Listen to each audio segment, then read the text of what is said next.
इस वक्त की बड़ी खबर यूजीसी से जुड़ी हुई है, यानी कि यूनिवर्सिटी ग्रांट कमीशन के नए नियमों से जुड़ी हुई है। जहां पहले इस मामले में लगातार प्रदर्शन देखने को मिल रहा था, बवाल मच रहा था, अब सुप्रीम कोर्ट ने रोक लगा दी है नए नियमों पर। वहीं इसको लेकर राजनीति भी अपने चरम पर पहुंच गई है, जहां विपक्ष इसको सरकार का एक एजेंडा बता रहा है और जुमला करार दे रहा है। इस मामले में ज्यादा अपडेट के साथ मेरे साथ जुड़ रहे हैं मेरे सहयोगी नवेंदु जी। सर, सबसे पहले बात करते हैं यूजीसी को लेकर पहले जो इतना प्रदर्शन हो रहा था और सुप्रीम कोर्ट की रोक के बारे में।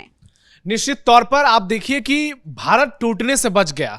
जिस तरह से देश को बांटने की साजिश हो रही थी और इसका लाभ उठाने की कुछ लोग जो कोशिश कर रहे थे, उनकी मंशा पूरी तरह से फेल हो गई।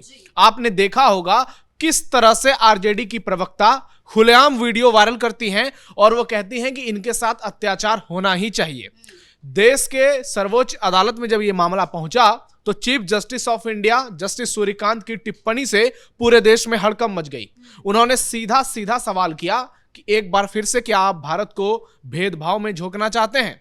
आजादी के 75 सालों बाद हमने भारत को जिस तरह से जाति विहीन दिशा में आगे बढ़ाया है, क्या हम फिर से उसी दिशा में आगे बढ़ रहे हैं? और इसके अलावा आपने भेदभाव के नाम पर जो कानून बनाए हैं, भेदभाव खत्म करने के नाम पर, असल में उससे भेदभाव ही हो रहे हैं। आखिरकार सुप्रीम कोर्ट ने इस मामले पर रोक लगा दी और कह दिया कि 2012 का जो नियम है वही लागू रहेगा। यानी एससी एसटी समाज के साथ यदि कोई जातिगत टिप्पणी करता है, जातिगत भेदभाव करता है, तो उस पर शिकायत दर्ज होगी, कार्रवाई होगी। वहीं अब जो पूरा मामला था, जो इस बार जिस चीज के लिए बार बार सवाल उठाए जा रहे थे कि सामान्य जाति के अगर किसी छात्र के खिलाफ शिकायत होगी और शिकायत झूठी पाई जाती है तो जो शिकायत करता है उसके खिलाफ इसमें कोई एक्शन नहीं होगा। सही बात थी, 2012 के नियम में यह चीज नहीं है। अब उन लोगों पर भी एक्शन होगा जो झूठी दूसरे के बारे में शिकायत दर्ज कराते हैं। इसके अलावा जो 10 सदस्यीय कमेटी है उसमें सामान्य जातियों के भी लोग होंगे, ओबीसी जातियों के भी होंगे और एससी एसटी जातियों के भी लोग होंगे। तो ऐसे में आप इसे ना चुनाव से जोड़कर देखें, ना इसे किसी और चीज से जोड़कर देखें। इससे ये इस पर जोड़कर देखना चाहिए कि भारत में हिंदू समाज फिर से एकजुट होने के लिए आगे बढ़ेगा। हिंदुओं को आपस में बांटने की रणनीति पूरी तरह से फेल हो गई और एक बहुत बड़ा झटका हिंदू विरोधियों को लगा है। आप देखिए कि सुप्रीम कोर्ट में क्या कुछ होता है। जस्टिस सूर्यकांत की इतनी बड़ी टिप्पणी आती है, मतलब ये देश का दुर्भाग्य है कि आवारा कुत्तों पर जब सुनवाई होती है तो वकीलों की बड़ी बड़ी फौज खड़ी हो जाती है सुप्रीम कोर्ट में। कपिल सिब्बल, अभिषेक मनु सिंघवी जैसे बड़े बड़े वकील सामने आते हैं, लेकिन जब सामान्य वर्ग की सुरक्षा की बात आती है वहां देखिए सारे वकील गायब हैं। फिर वहां पर महानायक बनकर आते हैं विष्णु शंकर जैन। ऐसे में यह सवाल उठता है कि सत्ता पक्ष और विपक्ष, क्या दोनों का रवैया एक जैसा ही है इस मामले में? क्योंकि यह ऐसा मामला था जिसपे ना स्टैंड क्लियरली सरकार ले पा रही है, ना विपक्ष खुलकर कुछ बोल रहा है। क्योंकि कई राज्यों में चुनाव होने वाले हैं और कहीं पर ओबीसी जातियों का बहुत बड़ा इंपैक्ट है तो कहीं पर सामान्य जातियों का इंपैक्ट है। कुछ लोग कहते हैं सिर्फ 15%, 20% सामान्य जाति है। लेकिन अगर उत्तर प्रदेश की बात की जाए, 403 विधानसभा की सीटें हैं, उसमें करीब 100 सीट ऐसी है जहां पर ब्राह्मण वोटर डायरेक्ट प्रभाव छोड़ते हैं। तो ऐसे में डेमोग्राफिकली बहुत इंपैक्टफुल होती है ये चीजें। किसी राज्य में ब्राह्मण मान लीजिए 5% है, सवर्ण जातियां 10% है और 90% ओबीसी और एससी एसटी की है। लेकिन वो जो 10% होंगे वो उस प्रदेश के मान लीजिए 25% सीटों पर डोमिनेटेड होंगे।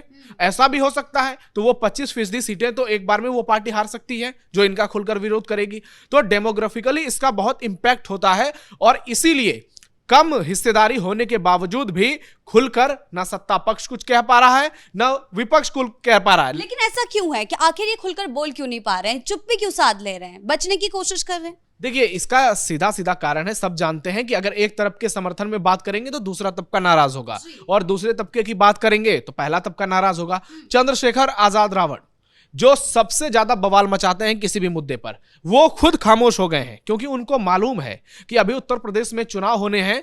सिर्फ एससी एसटी वोटों की बदौलत वो चुनाव नहीं जीत पाएंगे। लोकसभा में तो किसी तरह जीत गए, ऐसा नहीं है कि उनको ऊपर अपर कास्ट के लोगों ने बिल्कुल भी वोट नहीं दिया होगा।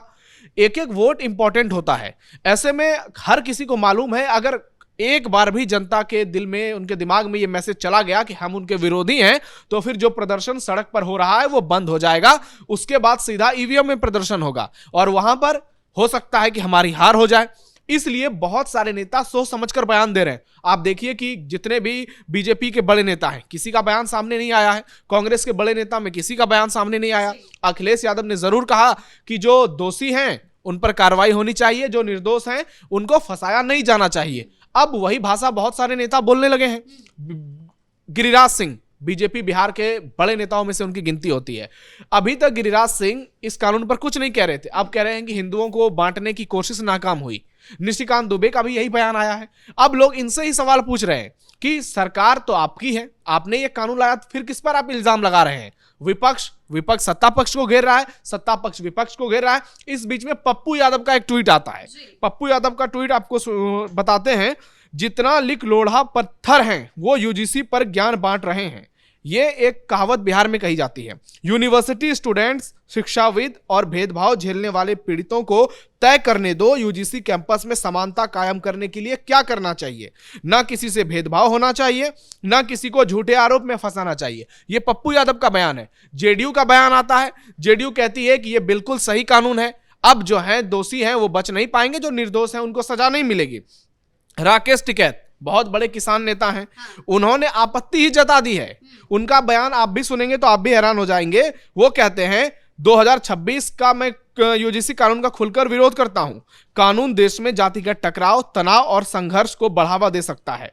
उन्होंने सवाल उठाया है, ओबीसी कब से छोटी जाति हो गई? ये बहुत बड़ा बयान है राकेश टिकैत का। ओबीसी कब से छोटी जाति हो गई? रहन सहन में बड़े साहब और आरक्षण के लिए छोटे बन जाते हैं। उनका साफ कहना है कि कानून समाज में पहले से मौजूद दरार को गहरा करेगा और जातिगत दुश्मनी को बढ़ाएगा। कई ऐसी कास्ट है जो कई प्रदेश में ओबीसी में श्रेणी में आते हैं, कई जगह पे जनरल कैटेगरी में आते हैं। तो ऐसे में बहुत सारे लोगों को इससे प्रॉब्लम भी है। लेकिन सवाल असली वही है, क्या एससी एसटी छात्रों का शोषण सिर्फ सामान्य जाति के छात्र करते हैं? क्या ओबीसी नहीं करते हैं? क्या ओबीसी जातियों पर टिप्पणी सिर्फ सामान्य जाति के लोग करते हैं या फिर एससी एसटी के लोग नहीं करते हैं? या फिर सामान्य जातियों पर टिप्पणी क्या ओबीसी और एससी एसटी नहीं करते हैं? तो जो बार बार दलील दी गई सुप्रीम कोर्ट के सामने कि यही दलील दी गई कि आप सबका नाम इसमें शामिल करिए कि जिसके खिलाफ भी जातिगत भेदभाव होगा, चाहे वो सामान्य जाति का हो, ओबीसी वर्ग का हो या फिर एससी एसटी समाज का हो, कोई भी हो, अगर किसी के खिलाफ कोई उसकी जाति के आधार पर टिप्पणी करता है तो सबके लिए कानून बराबर होना चाहिए। इसलिए अब यह मांग की जा रही है। यूपी के पूर्व सांसद बृजभूषण शरण सिंह, आपने देखा होगा कल उन्होंने एक वीडियो शेयर किया और चूंकि उनके बेटे को लेकर बहुत बवाल मचा हुआ है कि प्रतीक भूषण जो सांसद है वो उस कमेटी में शामिल थे जिससे यह निर्णय पास कराया गया है, तो उन्होंने बृजभूषण शरण सिंह ने एक वीडियो जारी किया जिसमें 10-15 बच्चे थे और उसमें उन्होंने लिखा है कि आप तय करो कि इसमें कौन सा बच्चा सामान्य है, कौन सा ओबीसी, कौन सा दलित है। ये सारे बच्चे हमारे घर पर खेल रहे हैं क्योंकि मेरे घर के बच्चे हैं इसमें और दलित समाज के भी बच्चे हैं। ये लोग एक साथ मिलकर आज नहीं 5 साल 10 साल से खेल रहे हैं। इनमें तो कोई भेदभाव नहीं हो रहा है। स्कूल कॉलेज में तो भेदभाव नहीं हो रहा है। हमारे आपके रहन सहन में भेदभाव नहीं हो रहा है, तो भेदभाव हो कहां रहा है? तो ये उन लोगों के लिए झटका है जो भेदभाव के नाम पर जातिगत षड्यंत्र करते हैं। यूनिवर्सिटीज में चाहे वो छात्र राजनीति की बात की जाए या फिर आपसी तालमेल की बात की जाए, अगर किसी को थोड़ी भी किसी से दुश्मनी होगी, कोई किसी के बारे में बुरा सोचेगा तो वो फौरन शिकायत कर देगा और उसके बाद वो सब हो सकता है जिसकी कल्पना किसी ने नहीं की है। इसलिए इसको ये कहा जा रहा है कि सवर्ण जातियों के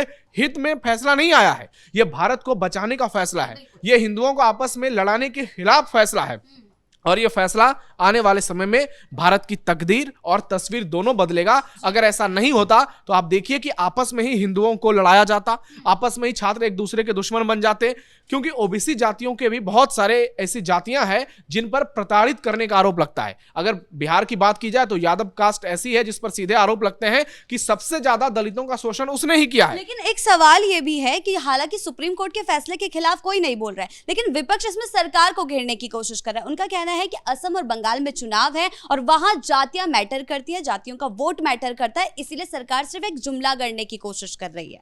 देखिए, असम में चुनाव है, असम का चुनाव बहुत अलग होता है। वहां पर 35% मुसलमान आबादी हो चुकी है, 60% हिंदू आबादी है और उस बीच में असम के मुख्यमंत्री हिमंता बिस्वा शर्मा ताल ठोक रहे हैं कि हम 126 में से 100 सीट जीतकर इतिहास फिर से रचेंगे।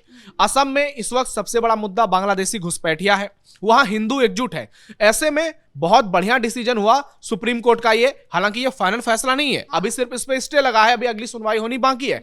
लेकिन हिंदुओं में एक मैसेज तो गया कि हम सारे एक साथ मिलकर घुसपैठियों का मुकाबला करेंगे। अभी आप देख लीजिए हेमंता विश्व शर्मा के बयान पर कितना बवाल मचा हुआ है, जहां उन्होंने सीधा कह दिया है कि मियां मुसलमानों को यहां से निकालो, जो यहां के असली मुसलमान नहीं है, असमिया को रखो, और जो बांग्लादेशी घुसपैठिया है जिसे हम मियां मुसलमान कहते हैं, आप उसको बाहर निकालिए। दूसरी ओर पश्चिम बंगाल भी सियासी तौर पर बेहद महत्वपूर्ण है। वहां पर एक समाज है जिसको कहा जाता है भद्र लोग, जिसमें ब्राह्मण, कायस्थ और बनिया, इन लोगों का समावेश होता है। और ये जातियां ममता बनर्जी की कोर वोट बैंक माने जाते हैं। कहा जाता है कि जिस साइड भद्रलोक होता है उसी की सरकार बनती है। और पश्चिम बंगाल में बीजेपी वर्सेस टीएमसी की लड़ाई इतनी टाइट है कि बीजेपी 40% वोट शेयर तक पहुंच चुकी है। और इस बार कहा जा रहा है कि चुनाव बहुत दिलचस्प है। अगर 3 से 4% भी वोट इधर उधर होता है, आप 10% का अंतर मानिए, तो उसमें 5% भी वोट इधर उधर होता है, तो ममता बनर्जी चुनाव हार सकती हैं। उधर से ओवैसी अलग है, हुमायूं कबीर अलग है। ऐसे में अगर भद्र लोग को बीजेपी अपने साथ साध लेती है तो निश्चित तौर पर बंगाल में इसका परिणाम देखने को मिल सकता है। तो विपक्ष के आरोप अपने आप पर सही है, हो सकता है बीजेपी ये राजनीति के लिए कर रही है, लेकिन सवाल विपक्ष से भी है कि आपकी पार्टी में ऐसे नेता हैं जो खुलकर कह रहे हैं कि इनके खिलाफ इनको फंसाओ। कंचना यादव का बयान किसके इशारे पर आया है? क्या कोई इतना बेशर्म हो सकता है कि सियासी जीवन में खुलेआम सबका साथ सबका विकास की बात करने वाले लोग, A to Z की बात करने वाले लालू तेजस्वी, उनकी पार्टी की प्रवक्ता कहती हैं कि इनको फंसाया ही जाना चाहिए? यानी सत्ता पक्ष भी वही है, विपक्ष भी वही है, दूध का धुला कोई नहीं है। अगर इसमें से दोनों ईमानदार होते तो शायद ये कानून ही नहीं बनता, और बनता तो इसमें इतना विवाद नहीं होता, सबको बराबरी का अधिकार मिलता। जो सुप्रीम कोर्ट कह रहा है कि आर्टिकल 14 और 15 जो भारत में समानता का अधिकार देता है, वो हर किसी के लिए बराबर होना चाहिए। ऐसे में नेताओं की बयानबाजी होते रहेगी। ये बहुत सोच समझकर बयान दे रहे हैं, ये इस तरह से बयान दे रहे हैं कि किसी तरह इनकी इमेज खराब ना हो पब्लिक में। और आने वाले समय में आप देखिएगा, जब चुनाव नजदीक आएंगे, फिर से नए नए मुद्दे गढ़े जाएंगे। लेकिन इतना तो तय है कि सुप्रीम कोर्ट ने फिलहाल स्टे लगा दिया है। अगर पूरी तरह से भी यूजीसी खत्म नहीं किया जाएगा नए कानून को, तो इतना जरूर कर दिया जाएगा कि किसी के साथ भेदभाव नहीं होगा, सबको बराबर अवसर मिलेंगे और हर किसी के साथ न्याय होगा। अब अगली सुनवाई होगी तो देखते हैं उसमें क्या सामने आता है। बहुत बहुत शुक्रिया आपका इन तमाम जानकारियों के लिए। तो कुल मिलाकर यूजीसी के नए नियमों को लेकर 2 तरीके की प्रतिक्रियाएं जो हैं वो सामने आ रही हैं। कुछ लोग इसके समर्थन में हैं, कुछ लोग इसके खिलाफ भी हैं। हालांकि सुप्रीम कोर्ट ने अब इस मामले में स्टे लगा दिया है। अभी देखना बाकी होगा कि इसमें और कितनी राजनीति जो है वो तूल पकड़ती है। ब्रेकिंग न्यूज में फिलहाल इतना ही। कैमरा पर्सन कुणाल के साथ मैं शिवानी रतूड़ी, कैपिटल टीवी बिहार।